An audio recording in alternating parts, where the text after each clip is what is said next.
Now, happy to welcome a couple of our friends from Mississippi Farm Bureau.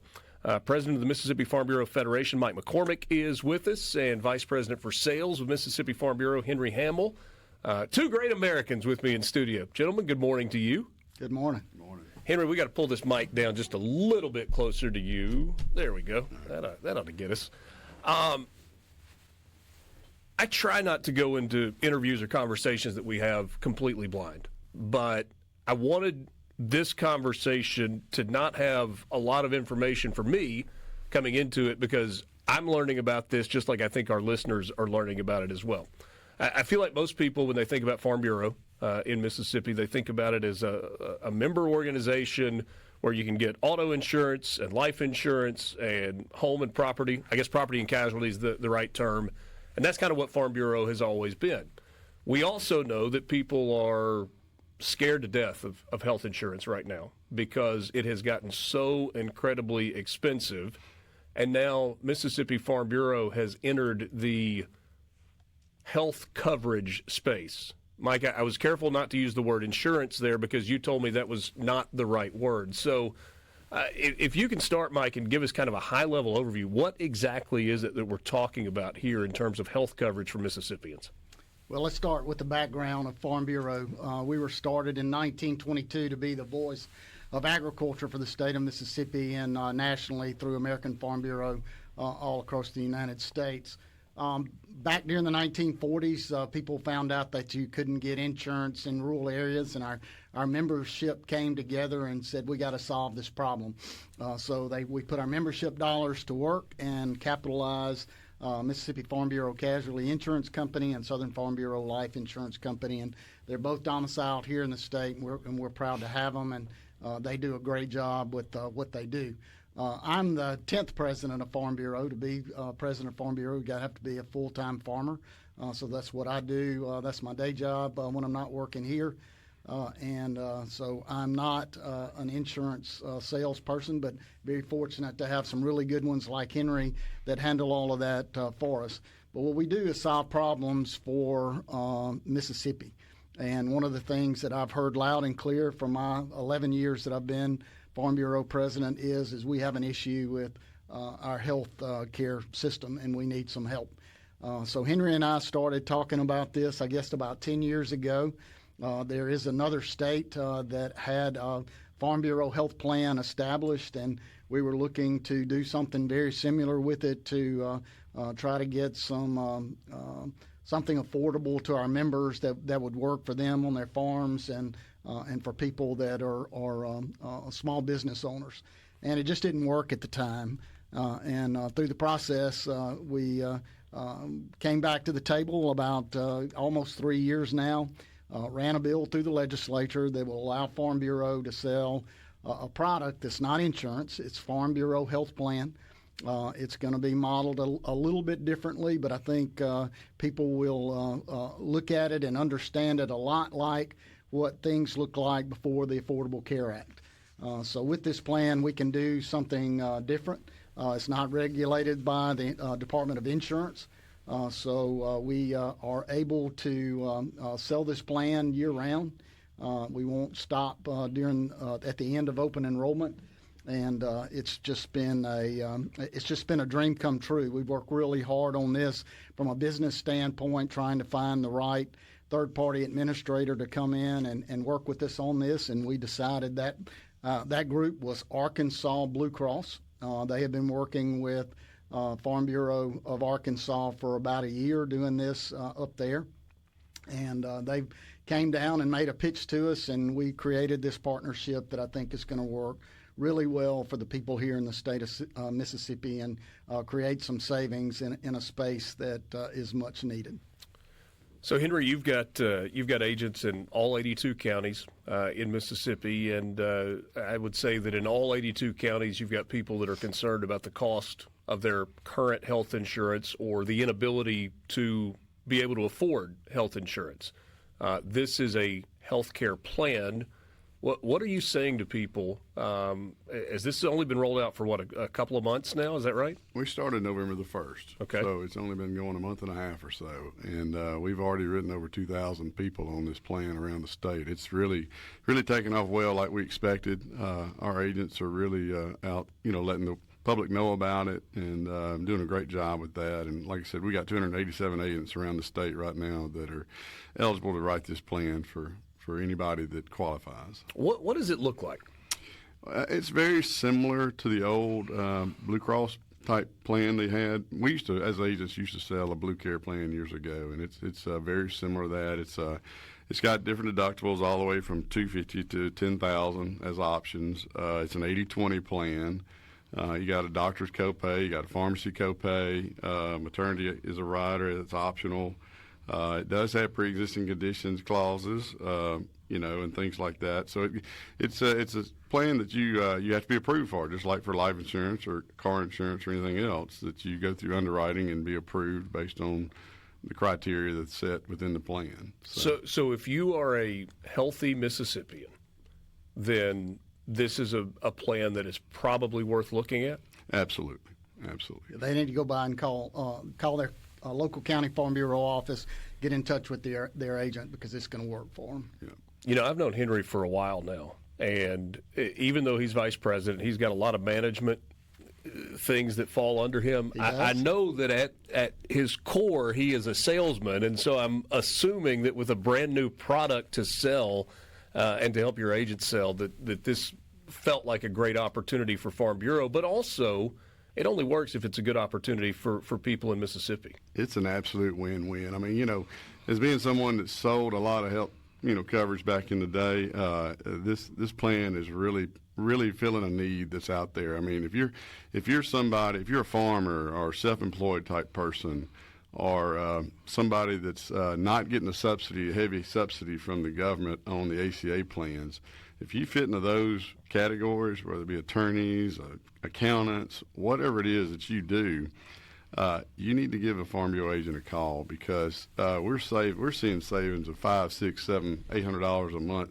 $1,000 a month per family in many cases. I mean, I'll give you an example. A 19-year-old is like I saw the sheet a minute ago, $170 a month, for like a 19-year-old kid. So you got a lot of situations where people have coverage, maybe at work, group coverage, but then they're having to pay for their dependent coverages. And so all of those are opportunities to save money too, and I think you can probably drop dependent coverage any time. And just like Mike said, we're writing this plan 12 months out of the year.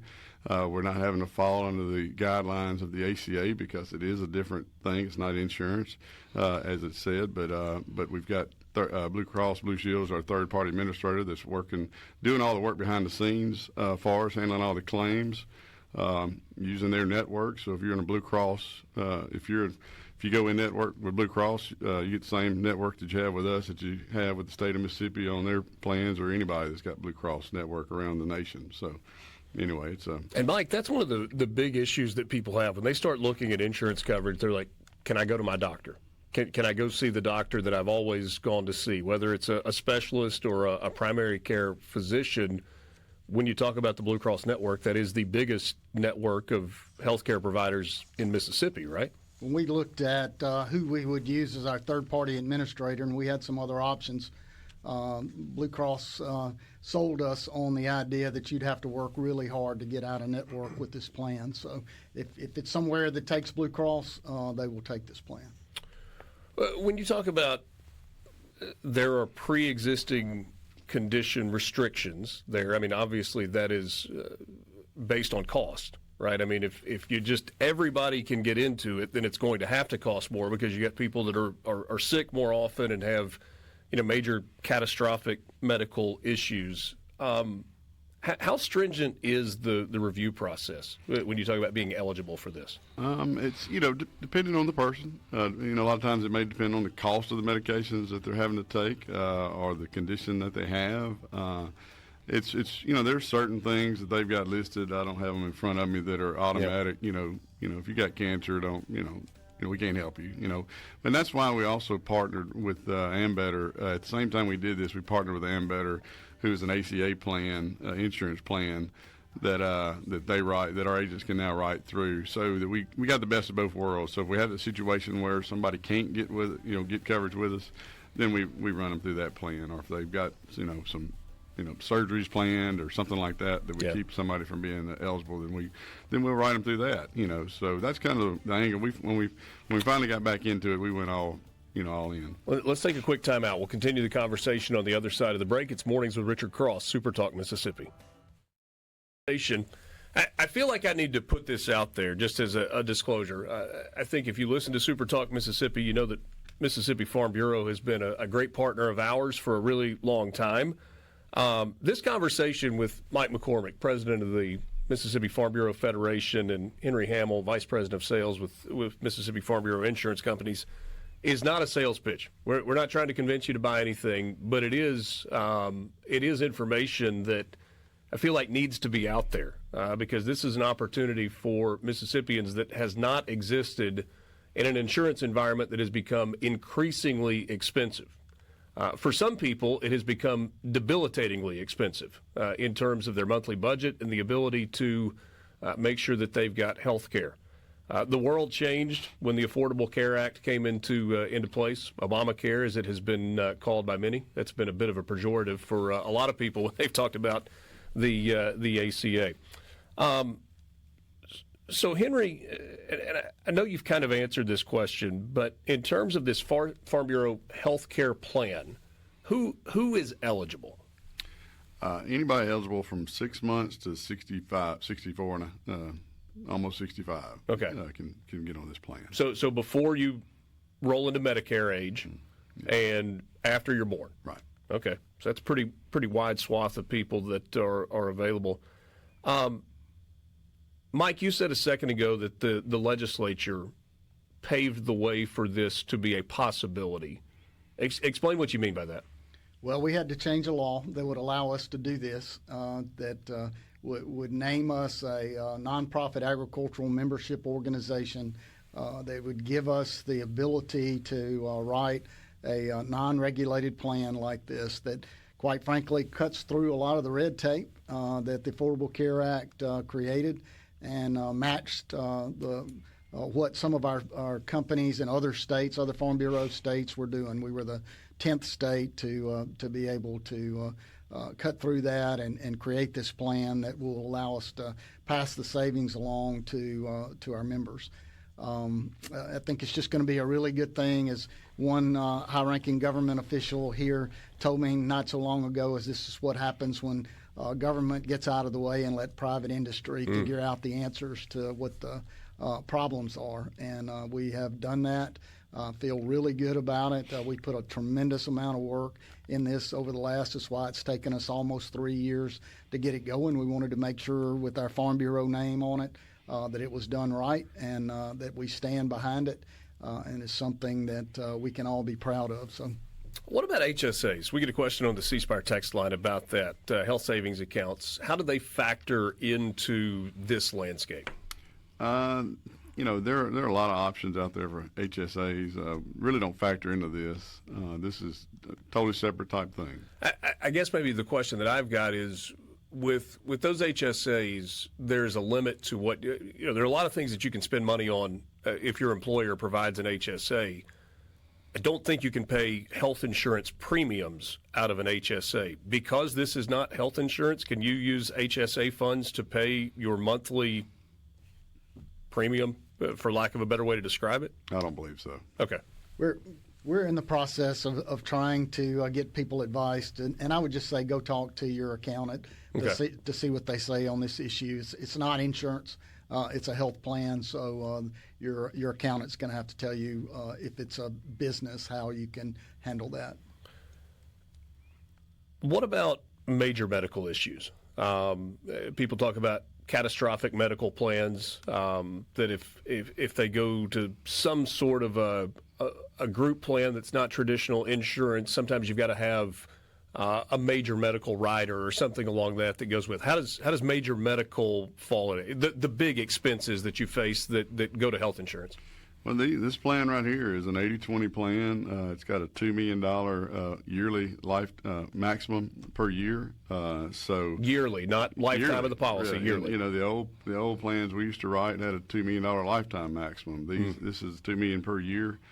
We've got this plan reinsured for that catastrophic type situation that a customer might have, and so it's gonna kick in and do like that.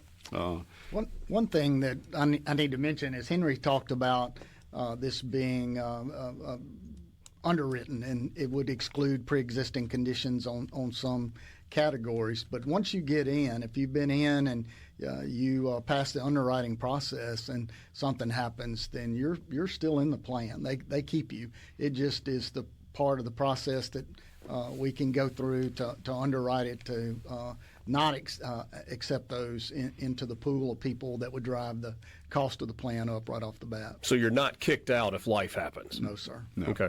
You're not kicked out, Richard, and also, I mean, when we go through the underwriting process, you can be approved just as we, sent up on a price-wise. You can be rated up. Maybe you have a little issue, that we don't want to reject you, but we want to take you. So then we take you maybe at just a little higher rate. Okay. And then in the worst-case scenario, we can't take you. But in those scenarios where we can't take you, we've got other options, which is the ACA option, to do that. But what we found is that where we're most the need is those people out in the communities that maybe aren't getting huge subsidies on ACA, and like I said, dependents that are on other people's plans, and then it's certainly the self-employed market, whatever it may be, that's not getting subsidies or huge subsidies. Right. They're having to pay out of pocket right, for health insurance. Period. Right. Let me paint a couple of family scenarios for you, and you tell me, hey, this is something that makes sense, or it's not something that makes sense. I'll just start with our family and the way that we're made up. So, I work for TeleSouth, and I'm covered. Pay my premium through them. My wife is a small business owner. Doesn't make sense based on the dollars for her and our kids, she and our kids, to be on my insurance through TeleSouth. Her business has a health insurance plan, and our kids are on her coverage. Now, in terms of business premiums this year, it went up 35%. So if you take our family situation, how does this make sense for us? Well, probably more than likely, you're probably going to be better off staying on the SuperTalk plan. Okay. Hers, she would want to look at. If it's a real small group, then you might want to look and see on from a price-wise. Certainly, you'd want to get quotes on the kids. Give me an example. How old are your children? 15, 13, and 8. Girl, boy, girl. So, I mean, for a 15-year-old, around $217 a month is what it runs. Actually goes down. That's a $1,000 deductible. Probably you may or may not have 1,000. You probably have more than 1,000. I think it's more than that. It goes down at age 19 to 150 on a boy, and then it starts gradually going back up.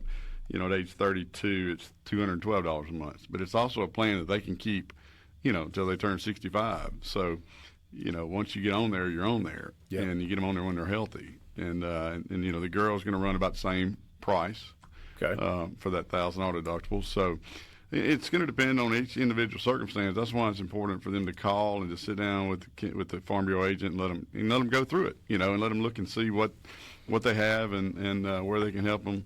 It may be, for Jane, may be better to be on this plan and not even have a group plan. So it's a run the numbers thing. It's a run the numbers thing. It's a math equation. So let's take a farmer in the Mississippi Delta, somebody that farms, 2,500 acres. Not a huge farm, but not a small farm.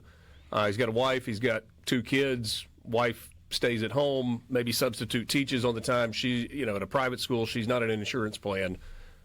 Does this make sense for that family? Absolutely makes sense, and we're finding tremendous amount of success with people taking that up and taking that offer throughout the state of Mississippi. And as someone that spends his time talking to the legislature, and I leave Monday going to Washington, D.C. to talk to our delegation there, one of the biggest impediments that we see for future farmers is this health care issue, to where they come back and not only is it unaffordable, a lot of cases they just don't have an option to get it. So one, we gave them an option, and two, It should be maybe about 60% of what's on the market. Oh, wow. It just depends on how everything works out. It could be that for sure. And let me throw one more at you. There has been a huge push from the legislature and a lot of entities tied to economic development.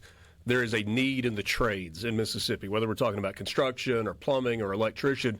In some cases, you have young people who are getting the skills they need, and then they're starting their own company. Is this something that makes sense for them as they're starting out, maybe have a young family to go along with it? I had some electrical work done on my home about a month ago, and the contractor that was there, it was before we started, and we were sitting there talking about it. He had 2 or 3 young kids below 30 years of age out there working and getting this done. And I told him about it, and he said, you just tell me when I can go, because I'm sending these 3 kids over there to get them some coverage. Really interesting stuff. Farm Bureau Health Plan. Best way to learn more, reach out to your local Farm Bureau county office. Yeah, also go to this website, msfarmbureauhealthplan.com. Okay. It's got all kinds of information on there. If they want to do a little research on it, tells about it. But then at the same time, call the local agent, talk to them. If you don't have a Farm Bureau membership, you can go and become a member of Farm Bureau and get on this health plan, and that's what we'd love to see you do. So, thank you, gentlemen. Appreciate your time. Thank you, Richard.